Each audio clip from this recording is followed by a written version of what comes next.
Hey, Captain Robertson here. You know, we're doing a little bit of re-rigging. It's springtime and that means crankbait fishing for a lot of guys, including myself. And the crew today was kind of amazed that I do a little bit different system than a lot of guys, but it's super simple.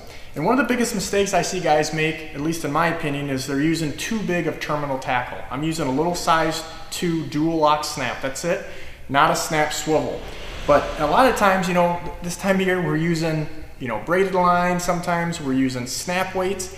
And so we can get twist in there. And a really easy way of eliminating that is just putting a very small swivel. This is a Spro power swivel, really small, about 3 feet up. The leader is pretty much irrelevant. I'm using the same line as the same Sunline monofilament that's on my main spool. But just a little bit of a leader that's about maybe 3-4 feet. Any longer, and problem is when you're letting out lines or you're netting fish, it gets up into the rod. But all we want to do is get that hardware and not have a lot of weight that's going to affect our crankbait, especially with some of these real finessey kind of crankbaits that we use in the springtime. It's actually going to change the action.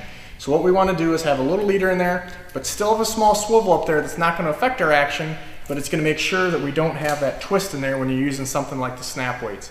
Simple things like that will actually matter a lot for getting more fish in the boat.